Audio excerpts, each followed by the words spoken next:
What's going on, guys? Kaz, Elevate Your Craft, back for volume 5, episode number, geez, what are we at now? 32? 32 of the vlog, and once again, Journey to Running a Marathon, volume 5. Things have been going pretty well, although not all just completely well, but for the most part, doing great. So just wanted to update folks on what has been going on. I've mostly been doing shorter distances, recovery runs, and speed runs. After my last vlog and the last attempted 31-kilometer run, I haven't done anything extremely long beyond that. And I've thought of why. And I haven't really nailed it down completely yet. I think I want to come up with a plan, and I've begun coming up with a plan on how to approach the 30 or 31. I'll likely end up doing 30 next attempt for a long run, but I have had some great achievements despite that. One of them being hitting my personal best half marathon, and then the other my personal best in 10-kilometer. I think, and I'm finding that speed runs at shorter distances has been really important for me, and I think is very important just for running proficiency in general. You know, being able to sustain a higher pace, higher effort for a longer period is really ultimately, I think, what we're trying to do, at least what I'm trying to do. You know, running, like anything, can be different things for different people. However, you know, despite that, I guess what really felt to me like a failure in not being able to achieve the 31 when I attempted it, a lot of good has come from that. So I'm pretty happy. So I had the 2 PBs, which was awesome. I've had also some mental clarity, some insight into my thought process, my mindset during running. And that's also something that I really pay attention to in life in general. Kind of the psychology behind things, how I'm feeling, how certain things make me feel, how I want to feel, and that's no exception with running. And while all this data and all this information and the goals and the pace and distances and times has been great, it's also, I think, been not so great in that it forces me to put, forces me isn't the best way to put it. I find that I focus on it too much. So now when I go for a run, I can't help but actually thinking about the time. You know, okay, what's my distance? That's fine. But what's my pace going to be? I have to get my cadence up to maybe 175 to 180, this and that. And it's very difficult for me to just go for a run. And that's something that I brought up in my previous vlog, but I'm finding it's even more apparent now. And I'm thinking, well, what's the line there? You know, is that a good thing? Is it bad? Am I able to just shut off that side of things where I have to improve from last time? I need a better time. I need a better pace. I feel like I can't even go the same pace or get the same time as previous. Even though I can just go for a run, enjoy it, and just know that with each run I am improving in some way. But it's hard to do that, and I think that's been the burden or the curse of tracking all this data. So that's something I'm mulling over as time goes on, and I think I'll gain more clarity on. And it's tough to gauge.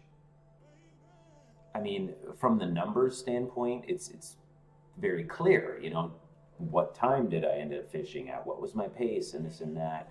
But from a larger picture, it's a little tougher for me to decipher where is this thinking going to lead me. So anyway, that's one thing that I'm having a little bit of trouble with, I guess. But all in all, it's not really taking that much away from my running, but just sort of things I'd like to point out because I think it's important, and I think there are others that feel things that are similar. You know, another example of the whole mindset thing, and this goes back to my initial 31K attempt. I'm unfortunately limited in some way to a gym track for my running, right now, and it's a pretty small track. I think it's 12 laps is 1 kilometer, which is not the best for distance running, and it's not the best for even speed running because of all the turning. You know, all that turning slows you down, and it puts a lot. I'm finding a lot of stress on the leg in which, on the side in which you're turning. You know, so if it's counterclockwise, it's my left leg. If it's clockwise, it's my right leg. So that's kind of annoying. And the whole mindset thing, where I was going with it is, you know, as I was running that attempted 31K, it's a gym. It's a family type gym. There were a lot of kids. There were a lot of people. It was a really bad time to actually go and use that gym. And unfortunately, people just don't tend to observe the etiquette that goes with something like that. You know, looking to see, signaling, so to speak, if they're going to change lanes, or, you know, looking to check that someone in the adjacent lane is not running or walking beside them. So they'll often cut me off while I tend to be going faster than 90% of the people that use that track. So it's things like that that can force me to stop or have to weave and bob and avoid people on the track, and kids, not to mention kids, you know, being on the track. And I want people to be active. I love that they're there enjoying the track. That's not really it.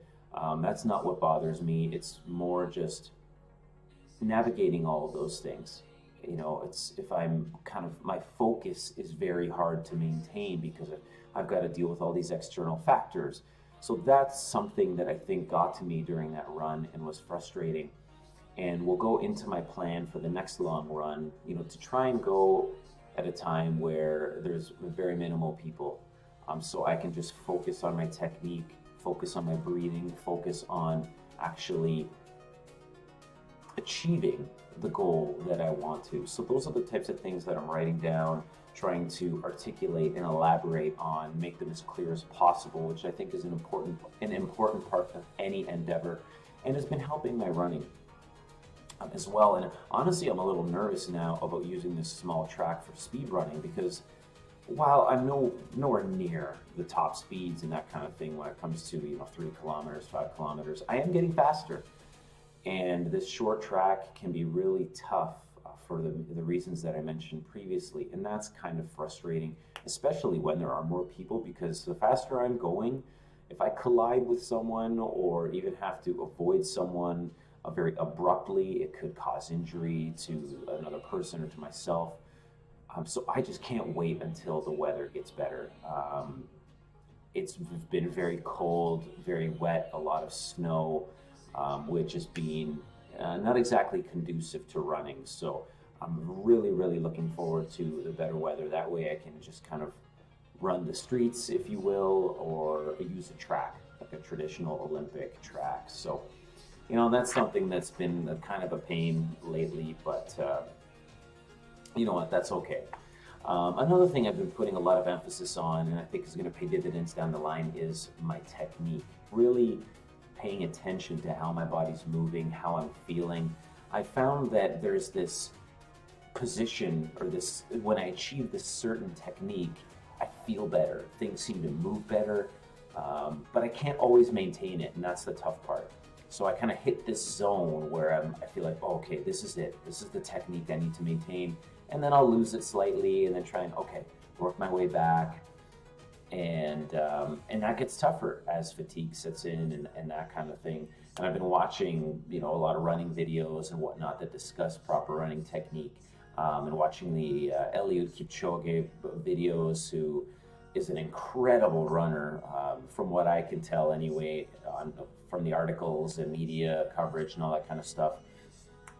He's the best runner in the world right now, or one of. So it's so amazing to see him run. His technique looks incredible. So I'm trying to learn from that. So I've been really focusing on technique, and I kind of chuckled at myself, I guess, the other day, because when it came to my calisthenics and even guitar practice and all that kind of stuff, I was always really focused on technique. I've been very technical in my approach to calisthenics, and I find that's not any different when it comes to running. So I thought that was kind of funny because I don't know, I guess I'm just not changing, or I just kind of can't dispute that technique's important to me. So other than that, that's kind of where I'm at now. I'm looking to do a speed run next, as you can see on the stream interface here. Today, actually, the 26th, that's the plan. Again, I'm a little worried about trying to go faster than I was in the 3, because it's just, when I'm able to go, it's a peak time, so there's a lot of people. I'm nervous. I don't want to hit anyone. I don't want to injure myself. And again, the small track, I think, is really, really hurting my progress. But I'm going to make the best of it. You know, either way, I'll do something that's going to bring me closer to running a marathon. I've found that 10 kilometers, and this is kind of crazy because it seems so daunting at first. 10 kilometers is a really good recovery run distance for me. You know, keeping that heart rate, I'll try and keep it around 145 for the first while, but as the distance goes on, I find I'm at 155. So getting the blood flow, deep breaths, that kind of thing. And 10 kilometers just does not seem daunting anymore at all. It's something that I think I can just do at the drop of a hat. And even a half marathon really doesn't seem that daunting anymore. And that's what comes with experience and time, I guess. So it's a pretty cool feeling. So if you're just starting to run and these distances seem very daunting, I mean, they are. In all honesty, they are when you're just starting out.